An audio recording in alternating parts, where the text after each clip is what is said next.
بسم اللہ الرحمن الرحیم اللہم صلی علی سیدنا و مولانا محمد وعلی آل سیدنا و مولانا محمد وبارک وسلم وصلی علیہ۔ معزز سامعین و سامعات اور ناظرین و ناظرات، آج کا جو ہمارا گفتگو کا موضوع ہے وہ واقع شق صدر ہے۔ جب میرے آقا حضرت حلیمہ سعدیہ رضی اللہ تعالی عنہا آپ کے پاس تشریف فرما تھے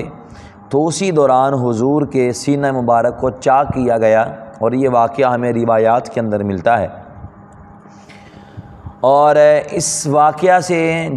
یہ واقعہ جن کتب احادیث کے اندر موجود ہے ان سے یہ واضح ہوتا ہے کہ یہ واقعہ خواب کا واقعہ نہیں بلکہ حالت بیداری کا واقعہ ہے،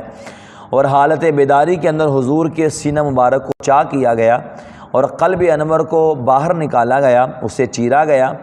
اور اس میں سے خون کا ایک لوتھڑا کاٹ کر الگ کر دیا گیا، پھر اسے دھویا گیا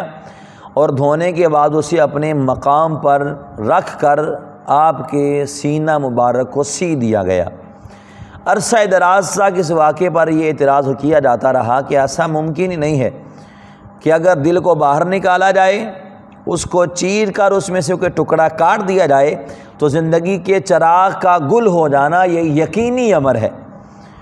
عقل خود بین کے پرستاروں نے اس بات پر بڑا شور مچایا، لیکن انہوں نے اس بات پر غور کرنے کی زحمت گوارا نہیں کی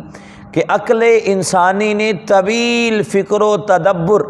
اور مسلسل استقراء کی ریاضت سے جو قواعد و ضوابط مرتب کیے ہیں وہ آخری اور قطعی نہیں ہیں۔ انسان ابھی بھی مصروف پرواز ہے، علم و حکمت کی نئی اکالیم فتح کی جا رہی ہیں اور پنہاں اسرار کو بے نقاب کیا جا رہا ہے، اور کئی امور جو آج سے کئی سال قبل ناممکن اور محال خیال کیے جاتے تھے، آج صرف وہ ممکن ہی نہیں بلکہ وہ ہمارے سامنے وقوع پذیر ہو رہے ہیں اور ہر آدمی اپنی آنکھوں سے مشاہدہ کر رہا ہے۔ تو حضرات ذی وقار، وہ علماء جنہیں عقل کی جولانیوں کا صحیح اندازہ ہے، انہوں نے کبھی یہ دعویٰ نہیں کیا کہ جن مخفی اسرار کو انہوں نے بے نقاب کیا ہے یہ عقل کی آخری حد ہے، عقل اس سے آگے قدم بڑھا نہیں سکتی ہے۔ بلکہ دور حاضر کا ایک بڑا مشہور سائنسدان نیوٹن، اس نے بڑی وضاحت کے ساتھ عقل کی نارسائی کا اعتراف کیا ہے۔ وہ کہتا ہے کہ میری مثال اس بچے کی طرح ہے جو سمندر کے کنارے کھیل رہا ہو، مجھے اپنے ساتھیوں کی نسبت کوئی زیادہ خوبصورت سنگریزہ مل جاتا ہے، لیکن ابھی حقیقت بحر ذخائر کی طرح میرے سامنے ہے جس کا مجھے کوئی علم نہیں ہے۔ یعنی عقل انسانی کو قدرت کی فیاضیوں نے تسخیر کائنات کی جو بے پناہ قوت اور استعداد عطا کی ہے، اس کا مشاہدہ ہم صبح و شام کرتے آ رہے ہیں۔ اس لیے عقل کی موجودہ فتوحات کو اس کی قوت تسخیر کی آخری سرحد خیال کر لینا نہ قرین انصاف ہے اور نہ یہ معقول ہے۔ تو حضرات محترم، واقع شق صدر پر آج سے چند سال قبل جو اعتراضات کیے جاتے تھے،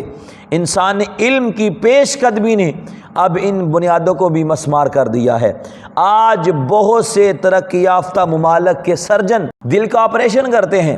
وہ دل کو اپنی جگہ سے نکال کر باہر میز پر رکھتے ہیں، اس کا آپریشن کیا جاتا ہے،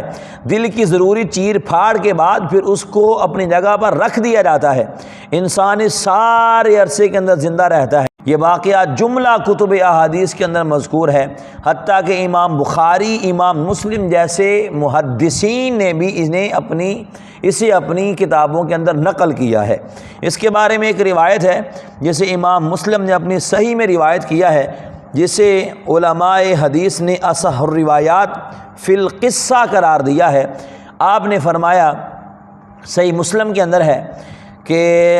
ثابت نے حضرت انس بن مالک سے روایت کیا ہے، ایک مرتبہ میرے آقا بچوں کے ساتھ کھیل رہے تھے کہ جبرائیل امین آپ کی بارگاہ کے اندر آئے، وَهُوَ يَلْعَبُ مَعَ الْغِلْمَانِ فَأَخَذَهُ فَصَرَعَهُ، انہوں نے حضور کو پکڑا اور زمین پر آ کر لیٹا دیا، فَشَقَّ عَنْ قَلْبِهِ، اور پھر حضور کے سینہ مبارک کو چاک کیا گیا، فَاسْتَخْرَجَ الْقَلْبَ، پھر اس میں سے آپ کے دل کو باہر نکالا گیا، واستخرج منہ علقۃ سوداء، پھر اس میں سے ایک سیاہ لوتھڑا تھا، اس کو باہر نکالا گیا، وقال ھذا حظ الشیطان، اور پھر آپ نے عرض کیا کہ یہ حصہ شیطان کا حصہ ہے، ثم غسلہ فی طست من ذہب بماء زمزم، پھر آپ کے دل مبارک کو ایک سونے کے طشت کے اندر رکھ کر زمزم کے پانی سے دھویا گیا، ثم لامہ ثم اعادہ فی مکانہ، پھر اسے اسی جگہ پر رکھ دیا گیا اور اس کے جگہ پر رکھ کر اس کو سی دیا گیا، وجاء الغلمان یسعون الی امہ، جو بچے آپ کے ساتھ کھیل رہے تھے وہ سارا منظر اپنی آنکھوں کے ساتھ دیکھ رہے ہیں، وہ دوڑے دوڑے آپ کی والدہ محترمہ حضرت حلیمہ سعدیہ کے پاس آئے اور آ کر کہنے لگے ان محمدا قد قتل، بے شک محمد مصطفیٰ کو قتل کر دیا گیا ہے، فاستقبلوہ، حضرت حلیمہ سعدیہ اور وہ بچے بھاگتے ہوئے وہاں پر پہنچے، وہو منتقع اللون، دیکھا کہ حضور سامنے کھڑے ہیں اور میرے آقا کا رنگ مبارک زردی مائل ہے۔